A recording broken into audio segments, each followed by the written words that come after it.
नमस्कार दोस्तों। तो आज हम पढ़ेंगे सिविल प्रक्रिया संहिता की धारा 28, जहां प्रतिवादी किसी अन्य राज्य में निवास करता है वहां समन की तामील। Service of summons where defendant resides in another state. तो सिविल प्रक्रिया संहिता की धारा 28 को पहले हम डायरेक्ट में पढ़ेंगे, उसके बाद इसे समझेंगे। धारा 28 कहती है कि जहां प्रतिवादी किसी अन्य राज्य में निवास करता है वहां समन की तामील। तो पहले हम धारा 28 का टाइटल देख लेते हैं। धारा 28 का टाइटल कहता है जहां प्रतिवादी किसी अन्य राज्य में निवास करता है वहां समन की तामील। इसका मतलब है कि जहां पर भी प्रतिवादी, मतलब एक केस में दो पक्षकार होते हैं, वादी और प्रतिवादी। वादी वह व्यक्ति होता है जो किसी अन्य व्यक्ति के खिलाफ केस लाता है, किसी अन्य व्यक्ति के खिलाफ केस दाखिल करता है, और प्रतिवादी वह व्यक्ति होता है जिसके खिलाफ कोई केस दाखिल किया जाता है। तो जहां प्रतिवादी किसी अन्य राज्य में निवास करता है, यानी कि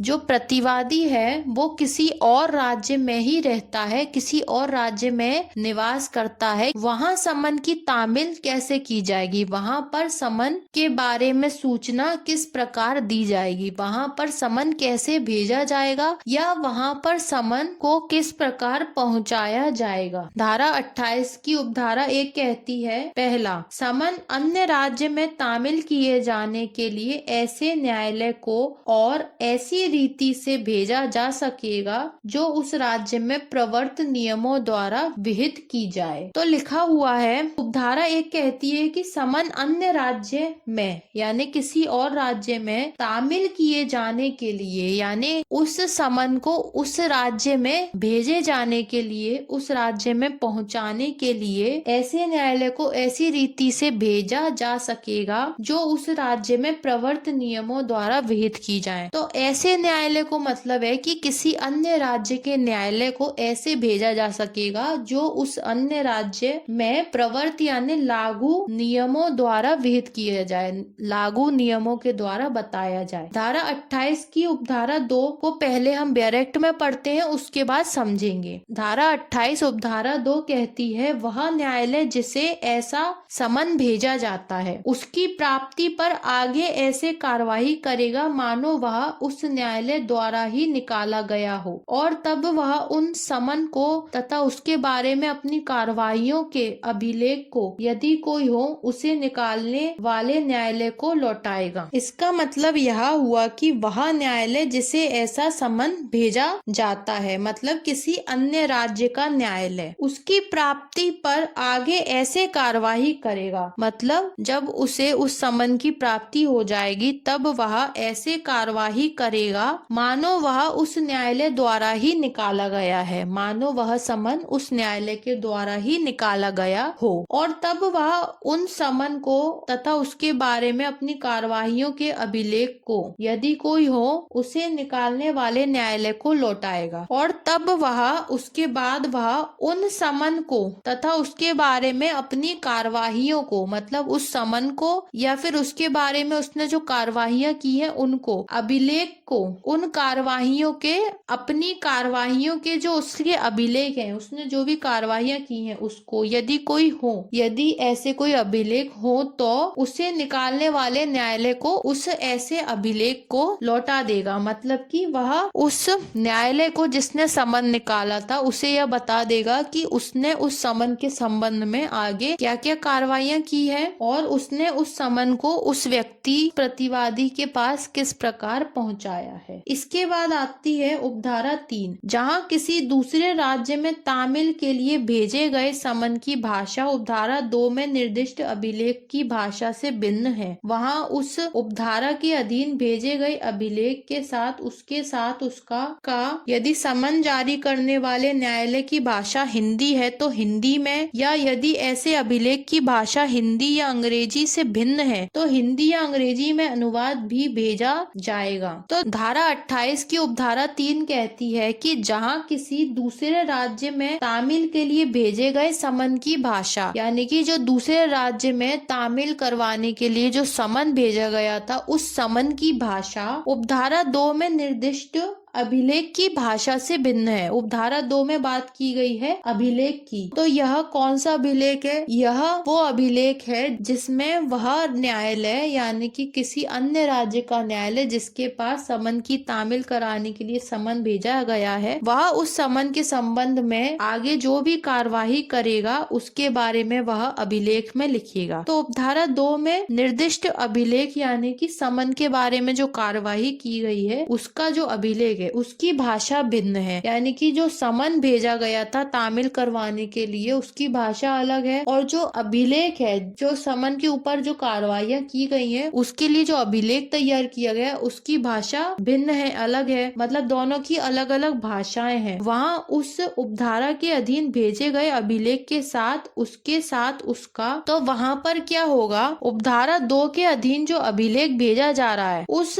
अभिलेख के साथ उसका यदि समन जारी करने वाले न्यायालय की भाषा हिंदी है तो हिंदी में अनुवाद भेजा जाएगा। यानी कि जिस न्यायालय ने समन भेजा है यदि उसकी भाषा हिंदी है तो उस अभिलेख का हिंदी में अनुवाद करके भी उस अभिलेख को भेजा जाएगा। और यदि ऐसे अभिलेख की भाषा हिंदी या अंग्रेजी से भिन्न है, खा कहता है कि यदि ऐसे अभिलेख की भाषा हिंदी और अंग्रेजी से भिन्न है तो हिंदी या अंग्रेजी में अनुवाद भी भेजा जाएगा। और यदि इस अभिलेख की भाषा हिंदी और अंग्रेजी से अलग है, मतलब जिस भाषा में उस अन्य राज्य के न्यायालय ने जो अभिलेख तैयार किया है उसकी भाषा हिंदी या अंग्रेजी से भी अलग है, कोई अन्य क्षेत्रीय भाषा है, लोकल लैंग्वेज है, वो ना तो हिंदी है ना ही वह अंग्रेजी है, तो ऐसी स्थिति में क्या होगा, तो हिंदी या अंग्रेजी में उसका अनुवाद करके उस अभिलेख को समन करने वाले न्यायालय के पास भेजा जाए। यह अभिलेख समन करने वाले न्यायालय के पास क्यों भेजा जा रहा है? अभिलेख को समन करने वाले न्यायालय के पास इसलिए भेजा जा रहा है क्योंकि उस अभिलेख में ये बताया जा रहा है कि समन जो उस अन्य राज्य के न्यायालय को भेजा गया था उस अन्य राज्य के न्यायालय ने उस समन के संबंध में क्या क्या कार्रवाइयां की है। तो उस अभिलेख में उन कार्रवाइयों का उल्लेख होता है, उन कार्रवाइयों के बारे में लिखा होता है जो कार्रवाइयां उस अन्य राज्य के न्यायालय ने समन के संबंध में की है, समन के लिए की है। तो यह थी सिविल प्रक्रिया संहिता की धारा 28। अब आता है आदेश 5 नियम 21। तो धारा 28 को आदेश 5 और नियम 21 के साथ पढ़ा जाना चाहिए क्योंकि ये दोनों में ही सेम बात कही गई है। तो अब हम पढ़ते हैं सिविल प्रक्रिया संहिता का आदेश 5 नियम 21। सिविल प्रक्रिया संहिता में जो उपबंध होते हैं, जो प्रोविजन होते हैं, सिविल प्रक्रिया संहिता में जो भी बात लिखी हुई है उन्हें 3 तरीके से बांटा गया है। सिविल प्रक्रिया संहिता में पहले दी गई हैं धाराएं, उसके बाद दिए गए हैं आदेश, और आदेशों के अंदर दिए गए हैं नियम, और नियम के अंदर दिए गए हैं उपनियम। इस प्रकार सिविल प्रक्रिया संहिता को बांटा गया है। सिविल प्रक्रिया संहिता एक प्रक्रिया विधि है। सिविल प्रक्रिया संहिता की जो धाराएं होती हैं उनमें सामान्य सिद्धांत दिए गए हैं, और सिविल प्रक्रिया संहिता की जो आदेश होते हैं उनमें उन प्रक्रिया का उल्लेख किया गया है जिनको अपनाकर सिविल न्यायालय में मामलों को दर्ज किया जाएगा या आगे कार्यवाही की जाएगी। अब हम पढ़ते हैं आदेश 5 नियम 21। आदेश 5 नियम 21 कहता है, जहां प्रतिवादी किसी अन्य न्यायालय की अधिकारिता के भीतर निवास करता है वहां समन की तामील, service of summons where defendant reside within jurisdiction of another court. तो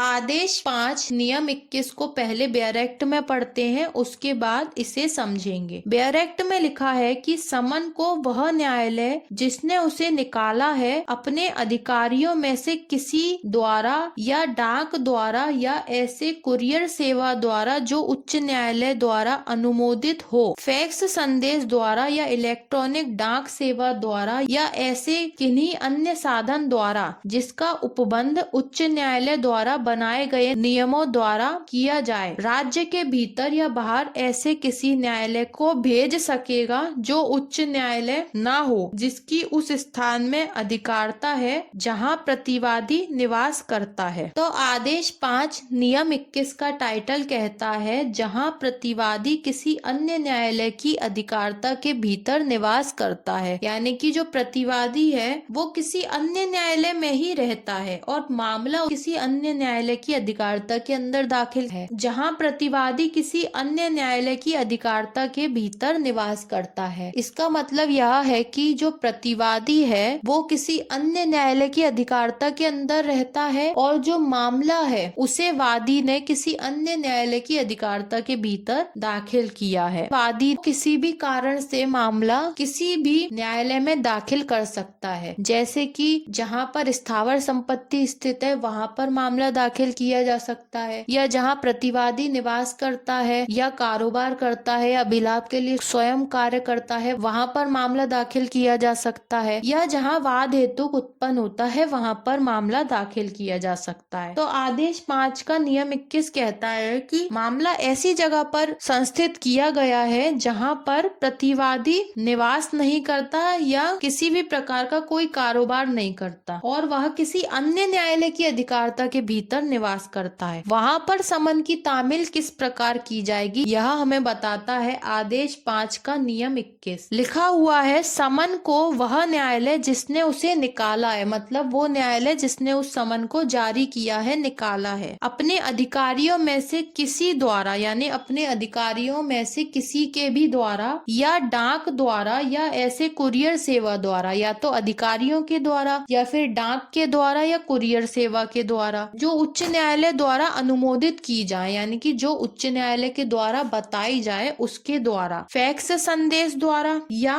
इलेक्ट्रॉनिक डाक सेवा द्वारा या ऐसे किसी अन्य साधन द्वारा या इसी प्रकार के कोई अन्य साधन है उनके द्वारा, जिसका उपबंध उच्च न्यायालय द्वारा बनाए गए नियमों द्वारा किया जाए। तो जिसका उपबंध उच्च न्यायालय के द्वारा बनाए गए नियमों के द्वारा किया जाता है। तो किसी भी तरीके से या तो अधिकारियों के द्वारा, डाक द्वारा, कुरियर द्वारा या फैक्स संदेश के द्वारा, इलेक्ट्रॉनिक डाक सेवा द्वारा या अन्य साधन से, जो भी साधन उच्च न्यायालय बताता है उसके द्वारा और नियमों का पालन करते हुए राज्य के भीतर या बाहर ऐसे किसी न्यायालय को भेज सकेगा। तो या तो वो राज्य के भीतर या फिर बाहर किसी ऐसे न्यायालय को भेज सकता है। कौन भेज सकता है? वह न्यायालय जिसने समन निकाला है, तो वह उस समन को किसी भी ऐसे न्यायालय को जो भले ही राज्य के भीतर हो या राज्य के बाहर हो उसको भेज सकता है, जो उच्च न्यायालय ना हो, यानी कि वो न्यायालय उच्च न्यायालय नहीं है बल्कि कोई अन्य न्यायालय है, कोई निचली श्रेणी का या अधीनस्थ न्यायालय है, जिसे